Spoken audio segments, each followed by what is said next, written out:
अब तो धर्मेंद्र प्रधान का रेजिग्नेशन भी हो गया है, लेकिन अगर थोड़ा पीछे जाए तो 20 जुलाई को इस देश में बहुत बड़ी प्लानिंग की गई थी।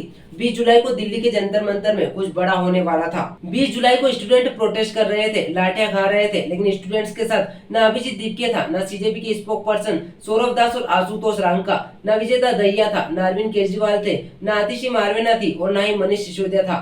जिस समय स्टूडेंट लाठियां खा रहे थे उस समय विजेता दहिया मेट्रो लाइन पर बर्गर खा रहे थे और सौरभ दास और आशुतोष रांका जेपी नड्डा के घर पर थे।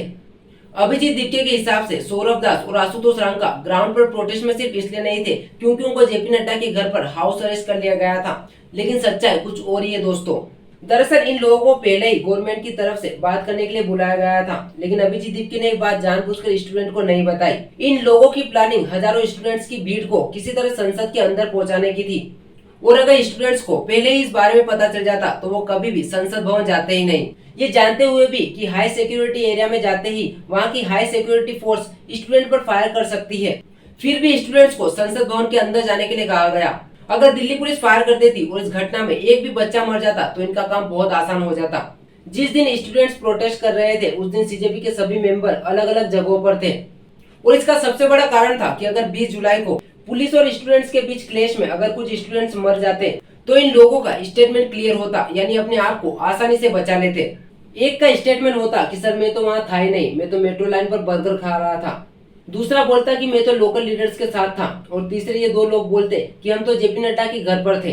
अगर अभी भी ग्राउंड रियलिटी को देखा जाए तो ना अभिजीत दीपके और ना ये सभी लोग जो सीजेपी के सपोर्टर बने हुए हैं, इन लोगों को नीट के प्रोटेस्ट में कोई इंटरेस्ट नहीं था, क्योंकि अगर ये लोग वाकई स्टूडेंट के लिए प्रोटेस्ट कर रहे थे तो फिर पंजाब में भी पेपर लीक हुए हैं, कर्नाटका में भी पेपर लीक हुए हैं, लेकिन ये लोग इन टॉपिक पर बात ही नहीं करना चाहते क्योंकि इनका एम सिर्फ और सिर्फ बीजेपी है और इस बात का सबसे बड़ा और ठोस सबूत इन लोगों ने खुद दिया है।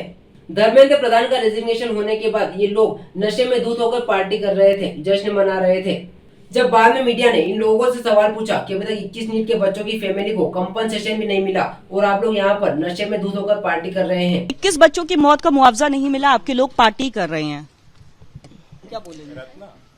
रत्ना आपके लोग, आप जवाब दीजिए, बट आप चुप नहीं रह सकती है। मौत का मुआवजा नहीं मिला रत्ना और आप लोग पार्टी कर रहे हैं। रत्ना इस सवाल पर इन लोगों के मुंह से एक शब्द भी नहीं निकला क्योंकि रात को अरविंद केजरीवाल ने जो हड्डी इनको चाटने के लिए फेंकी थी वो शायद इनके गले में अटक गई थी। ये चीजें साफ बता रही है, साफ सबूत दे रही है कि ये लोग सिर्फ अपना पॉलिटिकल एजेंडा पूरा करना चाहते हैं। आपको जानकर हैरानी होगी दोस्तों कि धर्मेंद्र प्रधान से पहले एनसीईआरटी की किताबों में सिर्फ और सिर्फ मुगल को पावरफुल दिखाया जाता था, यानी हमारी हिस्ट्री को इस तरीके से बताया जाता था जिससे हमारे दिमाग को आसानी से मैनिपुलेट किया जा सके। आज अगर मैं आपसे पूछूं तो शायद आप 5 हिंदू राजाओं के बारे में भी सही से नहीं बता पाओगे जिन्होंने देश और धर्म के लिए अपनी जान दे दी, लेकिन वो मुगल जिन्होंने देश को लूटा उस समय हिंदुओं के साथ क्रूरता की सारी हदें पार कर दी। उन लोगों के शुरुआत से आखिरी जनरेशन तक सारा नाम आप बता दोगे, उनकी हिस्ट्री तक आप बता दोगे, लेकिन जब धर्मेंद्र प्रधान शिक्षा मंत्री बने तो उन्होंने एनसीईआरटी की किताबों से ये सारी गलत चीजें हटा दी।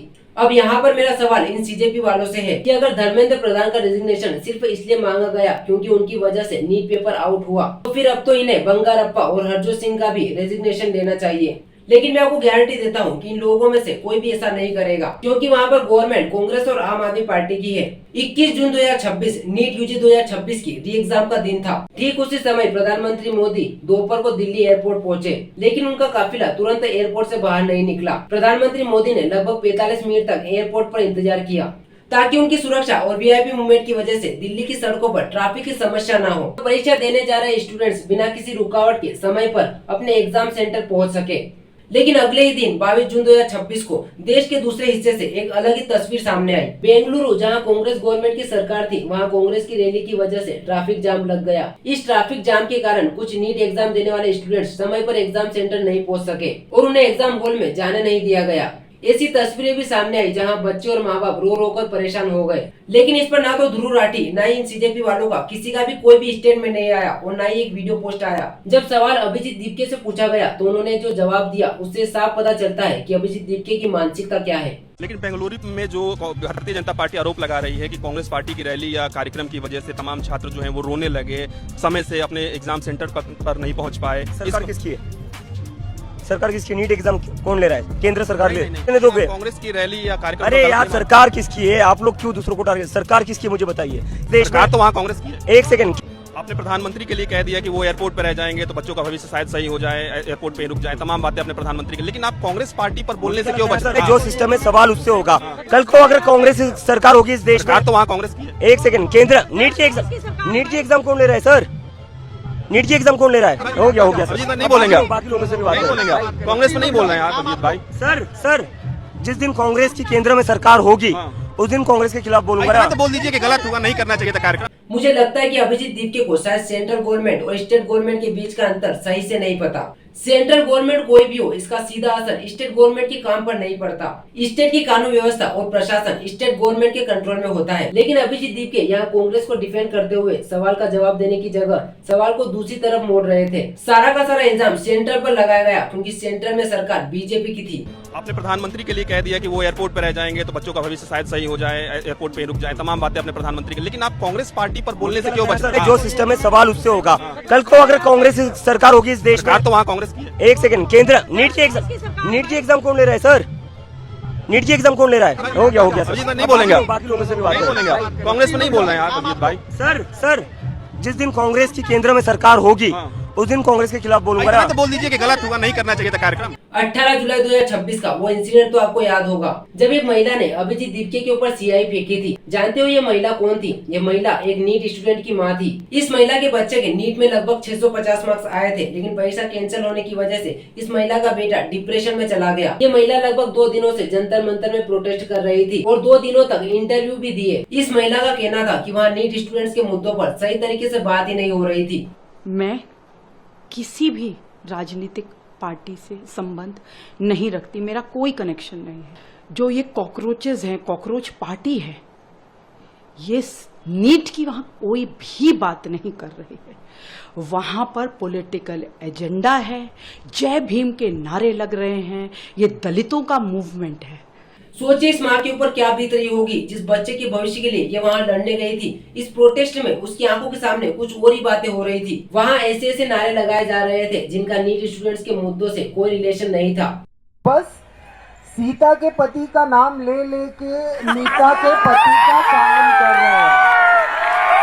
इसके बाद ये महिला अपनी बात बताने के लिए सोनम वांगचुक के पास गई, लेकिन सोनम वांगचुक ने कहा कि ये बात जाकर अभिजीत दीपके को बताओ। लेकिन उस समय अभिजीत दीपके वहाँ दिखाई नहीं दिए क्योंकि अभिजीत दीपके एक 5 स्टार होटल में थे। जब बाद में अभिजीत दीपके इस महिला के सामने आए तो इस महिला ने गुस्से में अभिजीत दीपके के ऊपर सियाई फेंक दी। इसके बाद अभिजीत के समर्थकों ने इस महिला को मारना पीटना शुरू कर दिया। इस दौरान दिल्ली पुलिस ने बीच बचाव किया और इस महिला को सुरक्षित वहाँ से निकाल लिया। दोस्तों ये वही दिल्ली पुलिस है जिसके ऊपर बाद में ये आरोप लगाए गए कि उन्होंने स्टूडेंट्स के खिलाफ कार्रवाई की।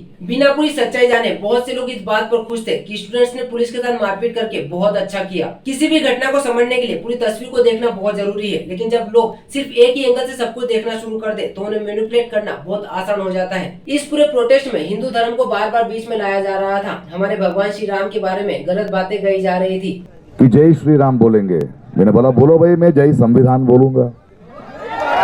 अल्लाह का मतलब वो शक्ति जो हम सब में है, बस नाम रहेगा अल्लाह का। जय भीम और जय भीम के नाम पर माइनॉरिटी को मेजोरिटी से लड़ाने की कोशिश की जा रही थी। एक बात यहाँ पर साफ है दोस्तों, मुझे नहीं पता कि इन लोगों के इंटेंशन क्या है, लेकिन मैं एक बात दावे के साथ कह सकता हूँ, इन लोगों के इंटेंशन जो भी हो वो ना इस देश के लिए सही है और ना इस देश के बच्चों के लिए।